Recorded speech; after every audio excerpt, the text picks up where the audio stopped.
Few musicians understood melody as profoundly as Brian Wilson.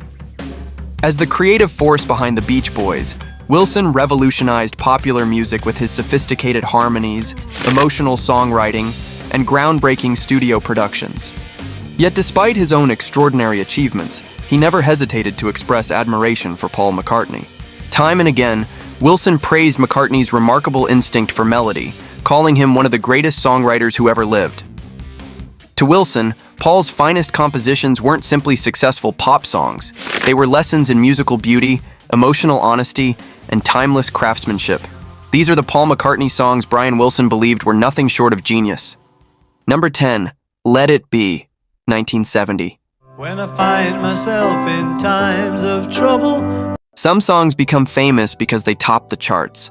Others become timeless because they offer comfort when people need it most. For Brian Wilson, Let It Be belongs firmly in the second category. Although Paul McCartney wrote the song during one of the most turbulent periods in Beatles history, its message rises far above the tensions that surrounded its creation. Inspired by a dream about his late mother, Mary McCartney, the song transforms personal reassurance into something universal. That ability to turn an intimate experience into a global anthem was one of the qualities Brian Wilson admired most in Paul's songwriting. The first thing that captivated him was the melody. And in my hour of darkness, she is standing. It unfolds with remarkable patience, never rushing toward its emotional climax. Each phrase naturally leads to the next, supported by rich piano chords that provide both strength and warmth. Wilson often believed that the greatest melodies should feel inevitable, as though they had always existed, and Let It Be exemplifies that ideal perfectly. Equally significant are the song's unmistakable gospel influences. Rather than relying on dramatic orchestration or complex harmonic twists, McCartney builds the recording around the uplifting spirit of gospel music. The piano, subtle organ, soaring backing vocals, and gradual emotional build create the atmosphere of a congregation united by hope. For Wilson, whose own music frequently drew inspiration from sacred harmony and spiritual emotion, this approach demonstrated extraordinary musical maturity. There will be an answer, let it be. But perhaps the song's greatest achievement lies in its restraint. McCartney never oversins. The arrangement never overwhelms. Every musical choice exists to serve the emotion of the lyric. That balance between simplicity and grandeur fascinated Wilson throughout his career. He understood that writing a melody millions could sing was difficult enough. Writing one that could comfort millions was something far rarer. For Brian Wilson, Let It Be wasn't simply one of Paul McCartney's greatest songs. It was one of the supreme melodic achievements in the history of rock music, a masterpiece that proved true genius doesn't always shout. Sometimes it simply sits at a piano, speaks with honesty, and allows a timeless melody to do the rest. Number 9. Blackbird, 1968. Bird singing in the dead of night. The greatest melodies rarely announce themselves with overwhelming force. More often, they arrive quietly, leaving a lasting impression through elegance rather than excess. That is exactly what Brian Wilson heard in Blackbird. For a composer whose own masterpieces often featured rich vocal harmonies and elaborate studio productions, Wilson had an equally deep appreciation for songs built on simplicity. Blackbird represents one of Paul McCartney's finest achievements in that regard. A recording that relies on little more than an acoustic guitar, a heartfelt vocal, and the subtle sounds of nature, yet manages to create an emotional world of remarkable depth. What fascinated Wilson most was McCartney's extraordinary confidence as a songwriter. There is nowhere to hide. Without layers of orchestration or intricate production, every element must stand on its own. The finger-picked guitar pattern carries both rhythm and harmony with effortless grace, while the melody unfolds naturally, never demanding attention yet remaining impossible to forget. Blackbird singing in the dead of night. For Wilson, that kind of writing reflected genuine mastery. Many composers mistake complexity for sophistication. McCartney demonstrated that true sophistication often comes from knowing exactly what to leave out. Every note serves a purpose. Every pause allows the emotion to breathe. Nothing feels decorative. and nothing distracts from the song's quiet message of hope and perseverance. That philosophy resonated deeply with Wilson throughout his career. Although celebrated for ambitious productions like Pet Sounds, he always believed that a truly great composition should remain powerful, even when stripped to its bare essentials. Blackbird passes that test effortlessly. Remove the production, and the song loses nothing, because its emotional strength has always resided in the writing itself. Into the line of a dark black night. For Brian Wilson, every aspiring songwriter could learn an invaluable lesson from Blackbird. A timeless song doesn't require a massive arrangement. It requires a melody that feels honest, a lyric that speaks with quiet conviction, and the confidence to let simplicity reveal its own kind of genius. That is why he regarded Blackbird as one of Paul McCartney's most beautifully understated masterpieces. Number 8. Eleanor Rigby, 1966. Look at all the lonely. True musical innovation doesn't always come from adding more instruments. Sometimes it comes from having the courage to take them all away. That was one of the reasons Brian Wilson held Eleanor Rigby in such extraordinary regard. At a time when rock bands were expected to build songs around guitars, bass, and drums, Paul McCartney did something almost unimaginable. He anchored the entire recording around a driving string octet, creating a sound that felt closer to chamber music than conventional pop. For Wilson, that decision was nothing short of revolutionary.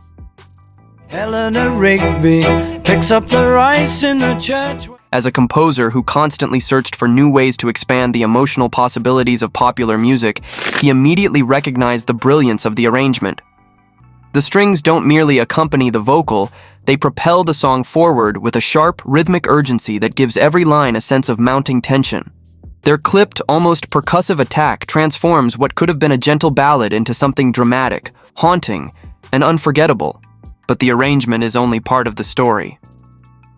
Wilson was equally captivated by McCartney's lyrical imagination.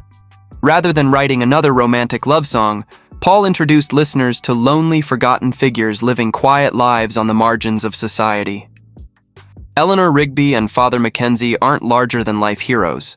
They're ordinary people whose invisible struggles become deeply moving through McCartney's compassionate storytelling. Father Mackenzie writing the words of a sermon. That emotional realism profoundly impressed Wilson. Throughout his own songwriting, he often explored themes of loneliness, vulnerability, and the search for human connection. Eleanor Rigby demonstrated that popular music could address those universal emotions with honesty and sophistication without sacrificing melody or accessibility. For Brian Wilson, the song represented one of McCartney's greatest creative triumphs. It challenged expectations, it expanded the language of rock music, and it proved that fearless artistic choices could still resonate with millions of listeners. That is why Wilson regarded Eleanor Rigby as far more than a classic Beatles recording. Donning his socks in the night when there's nobody there. It was a landmark achievement in modern songwriting, a masterpiece whose striking strings, unforgettable imagery, and emotional depth continue to inspire musicians nearly 6 decades after it first changed the course of popular music. Number 7. Yesterday, 1965. All my troubles seem so far away. Every once in a generation, a song comes along that quietly changes the rules without anyone realizing it at first. For Brian Wilson, Yesterday was one of those rare moments. When Paul McCartney introduced the song in 1965, it sounded unlike virtually anything dominating popular radio. Instead of relying on the familiar chemistry of 4 musicians playing together, McCartney stood alone with an acoustic guitar, accompanied only by a beautifully arranged string quartet. It was an audacious decision, one that permanently expanded the possibilities of what a pop record could become. Wilson immediately recognized its significance. Yesterday, suddenly. As someone constantly searching for new ways to blend popular music with sophisticated orchestration, he admired how naturally McCartney united 2 seemingly distant musical worlds.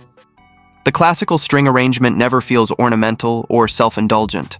Instead, it breathes alongside the melody, adding emotional depth while allowing the song's fragile intimacy to remain untouched. But what impressed Wilson even more was the composition itself. The melody unfolds with extraordinary grace, moving so effortlessly that every phrase feels inevitable. There are no unnecessary flourishes, no attempts to impress through complexity. Every chord change, every lyrical image, and every melodic turn serves a single emotional purpose. That level of economy is something Wilson always considered the hallmark of truly great songwriting. Perhaps that's why Yesterday continues to resonate across generations. Its beauty isn't tied to a particular era or musical trend. Strip away the string quartet, and the song still works. Remove the vocal, and the melody remains unforgettable. Love was such an easy game to play. That kind of structural strength fascinated Wilson, who believed the greatest compositions should stand on their own before a single production decision is ever made. For Brian Wilson, Yesterday wasn't simply another Beatles classic. It represented a turning point in modern music, a recording that proved popular songs could embrace elegance, vulnerability, and classical sophistication without sacrificing universal appeal.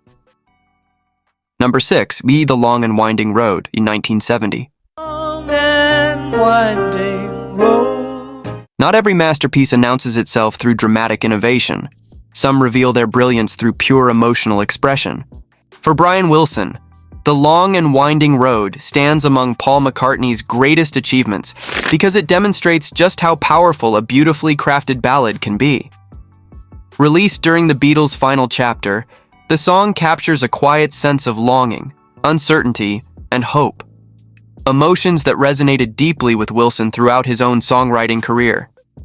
The first thing that drew his admiration was the melody. McCartney never forces the song toward an emotional climax. Instead, each phrase rises and falls with remarkable naturalness, almost like a conversation unfolding at the piano. The melody carries a quiet melancholy that lingers long after the final note, proving that emotional depth doesn't require theatrical gestures. Wilson also admired McCartney's piano playing.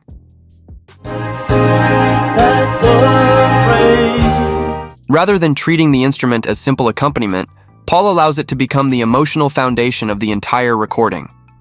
Every chord feels carefully chosen, supporting the vocal with warmth and understated elegance.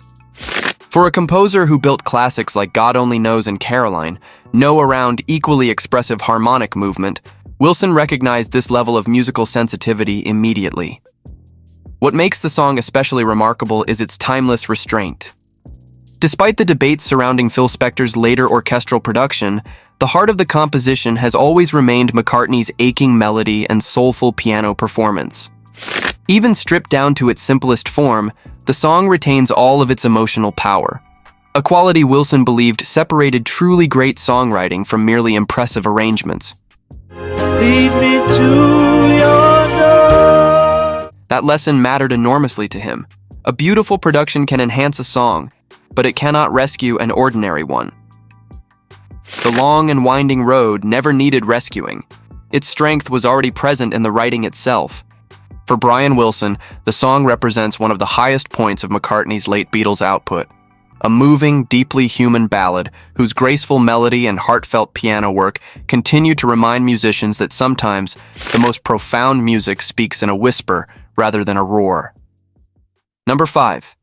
Here, There, and Everywhere, 1966. There are love songs that capture a moment. Then there are love songs that seem to exist forever. For Brian Wilson, Here, There, and Everywhere belongs in the latter category. Among all of Paul McCartney's compositions, this gentle masterpiece from Revolver stood as one of the clearest demonstrations of his extraordinary melodic gift. Wilson often spoke of his admiration for McCartney's ability to write melodies that felt effortless, and few songs illustrate that talent more beautifully than this one. Every phrase flows into the next with such natural grace that the composition feels less like something written than something quietly discovered. Yet it wasn't only the melody that captivated him. Brian Wilson had spent his entire career exploring the emotional possibilities of vocal harmony, and he immediately recognized the brilliance of the Beatles' layered vocal arrangement. John Lennon, Paul McCartney, and George Harrison weave their voices together with remarkable precision, creating rich harmonic textures that never distract from the song itself. Instead, The harmonies gently surround the melody, giving the recording a warmth and intimacy that feels almost weightless. Running. That balance deeply impressed Wilson. Throughout the creation of Pet Sounds, he pursued the same ideal. Harmonies that didn't merely decorate a song, but became an essential part of its emotional language. Here, there, and everywhere achieves that goal with astonishing elegance. The lyrics deserve equal praise. Rather than relying on grand declarations of love, McCartney expresses devotion through quiet sincerity and understated poetry. Every line feels genuine, proving that emotional honesty often carries greater power than dramatic expression. But to love her is to need her every. For Brian Wilson, this was songwriting at its absolute highest level. Nothing is excessive. Nothing is wasted. Melody, harmony, lyric, and arrangement exist in perfect equilibrium, each enhancing the others without ever demanding attention for itself. That rare unity is what transforms Here, There, and Everywhere from a beautiful ballad into a timeless work of art. And for Brian Wilson, it remains one of Paul McCartney's purest masterpieces, a breathtaking example of melodic perfection whose influence continues to echo through generations of songwriters. Number 4. You Never Give Me Your Money, 1969, 300 words. Me your money. Some songs tell a story, others take the listener on a journey. For Brian Wilson, You Never Give Me Your Money accomplishes both with astonishing ease. Opening the legendary Abbey Road medley, Paul McCartney's composition refuses to remain in one place for very long. It begins as a reflective piano ballad inspired by the Beatles' increasingly complicated financial situation, gradually transforms into an uplifting pop melody, then evolves once again into an energetic rock passage before seamlessly flowing into the next movement of the album. In lesser hands, those contrasting ideas might have felt disconnected. McCartney somehow makes them feel inevitable. That remarkable sense of musical architecture fascinated Brian Wilson. I never give you mine. Throughout his own career, Wilson constantly searched for ways to connect multiple musical ideas into larger, emotionally satisfying compositions. Albums like Smile were built on the same philosophy, that separate fragments could become something far greater when carefully assembled. Hearing McCartney achieve that balance so effortlessly confirmed in Wilson's mind that he was listening to one of popular music's greatest musical architects. What makes the song especially extraordinary is how naturally each transition unfolds. The tempo shifts never feel abrupt. The changes in mood never seem forced. Any jobber got the sack Monday morning. Instead, every section grows organically from the one before it, allowing the listener to experience the composition as a continuous emotional narrative rather than a collection of unrelated ideas. Wilson admired that level of craftsmanship immensely. Complexity for its own sake never interested him. Complexity that remained emotionally accessible did. You Never Give Me Your Money demonstrates exactly how sophisticated songwriting can remain inviting, memorable, and deeply human at the same time. For Brian Wilson, this wasn't simply one of the highlights of Abbey Road. It was a masterclass in musical storytelling. Oh, that magic feeling. A composition that proved ambitious structures and shifting musical landscapes could still produce melodies listeners would remember for a lifetime. That rare combination of imagination, craftsmanship, and emotional coherence is precisely why Wilson regarded it as one of Paul McCartney's most ingenious creations and one of the defining achievements of the Beatles' final creative peak. Number 3. Penny Lane, 1967. Penny Lane, there is a barber showing photographs. Every so often, a pop song comes along that feels less like a recording and more like an entire world brought vividly to life. For Brian Wilson, Penny Lane was one of those extraordinary creations. From its opening piano chords, Paul McCartney invites listeners into a colorful portrait of everyday Liverpool, transforming familiar streets, ordinary people, and childhood memories into something almost cinematic. Wilson believed that very few songwriters possess the ability to make the ordinary feel magical, and Penny Lane stands as one of McCartney's greatest demonstrations of that rare talent. The melody immediately caught his attention. On the corner is a banker with a motor car. Rather than moving in predictable patterns, McCartney allows it to leap effortlessly across unexpected intervals while remaining completely natural to the ear. Every phrase seems to surprise the listener without ever feeling complicated. That balance between sophistication and accessibility fascinated Wilson, who spent much of his own career searching for melodies that sounded both adventurous and instantly memorable. The production was equally inspiring. Every instrument has a carefully chosen purpose, from the bright piano and layered vocal harmonies to the tasteful percussion that gently propels the song forward. But perhaps the recording's most unforgettable moment arrives with David Mason's brilliant piccolo trumpet solo. Instead of feeling like a novelty, the instrument becomes an essential part of the composition, adding a touch of elegance and playful grandeur that perfectly complements McCartney's nostalgic vision. For Wilson, this represented pop music at its most imaginative. Nothing in the arrangement exists merely for decoration. Every sound deepens the atmosphere. Every musical choice strengthens the story. That philosophy closely mirrored the direction Wilson himself was pursuing as he explored increasingly rich orchestral textures and densely layered productions during the mid-1960s. Penny Lane confirmed that sophisticated arrangements and unforgettable melodies could coexist without one overshadowing the other. For Brian Wilson, it wasn't simply one of Paul McCartney's greatest songs. It was a masterpiece of musical architecture, a recording where melody, harmony, orchestration, and storytelling achieve perfect balance. And decades later, it continues to stand as one of the finest examples of how popular music can be both artistically ambitious and joyfully accessible at the very same time. Number 2, She's Leaving Home, 1967. Wednesday morning at 5 o'clock. Some songs move listeners through rhythm, others move them through emotion alone. For Brian Wilson, She's Leaving Home belongs among the rare recordings that achieve profound emotional power without relying on a conventional rock arrangement. Appearing on Sgt. Pepper's Lonely Hearts Club Band, the song immediately stood apart from everything surrounding it. There are no electric guitars, no pounding drums, and no driving bass line. Instead, Paul McCartney tells the heartbreaking story of a young woman leaving home, accompanied almost entirely by a graceful string ensemble and delicate harp. The result is less like a typical pop record and more like a miniature chamber piece unfolding before the listener. Wilson found that approach mesmerizing. Leaving the note that she hoped would say. As a composer who spent much of his career searching for ways to merge classical sophistication with popular songwriting, he immediately recognized the brilliance of McCartney's vision. The orchestral arrangement doesn't merely accompany the narrative, it becomes part of it. Every swelling violin phrase, every gentle harp passage, and every carefully voiced harmony amplifies the emotional tension between the daughter seeking freedom and the bewildered parents left behind. What impressed Wilson even more was the storytelling.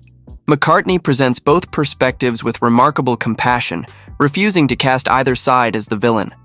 Instead, the song explores the painful distance that can quietly grow between generations, allowing listeners to empathize with everyone involved. That emotional balance transformed a simple domestic story into something timeless and universal. Picks up the letter that's lying there. For Brian Wilson, this represented songwriting at its most cinematic. The melody unfolds with quiet elegance. The orchestration paints the emotional landscape. The lyrics reveal human truth without resorting to melodrama. Every element works together with extraordinary precision, creating an experience that feels as moving today as it did in 1967. Number 1, God Only Knows, 1966. I may not always love you. No discussion about Brian Wilson's admiration for Paul McCartney can truly end without acknowledging the song that connected the two musical giants in the first place. Ironically, it isn't a Paul McCartney composition at all. It's God Only Knows. Throughout his life, Paul McCartney has repeatedly described Brian Wilson's masterpiece as the greatest song ever written. He has spoken openly about being overwhelmed by its beauty, often admitting that it still moves him emotionally every time he hears it. Coming from one of history's greatest songwriters, that praise is extraordinary.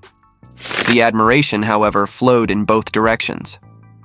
Brian Wilson never viewed Paul as a rival. He viewed him as an equal. After hearing McCartney's extraordinary body of work with the Beatles, Wilson frequently expressed amazement at Paul's melodic instincts, sophisticated harmonic language, and seemingly effortless ability to write songs that sounded both innovative and timeless. Whether it was Yesterday, Here, There, and Everywhere, Penny Lane, or Let It Be, Wilson recognized the same level of craftsmanship he continually pursued in his own music. If you should ever leave me. What makes their relationship so fascinating is that it was built on mutual inspiration rather than competition. During the mid-1960s, each songwriter continually pushed the other toward greater artistic heights. Pet Sounds inspired Sgt. Pepper's Lonely Hearts Club Band. The Beatles' creative breakthroughs challenged Wilson to dream even bigger.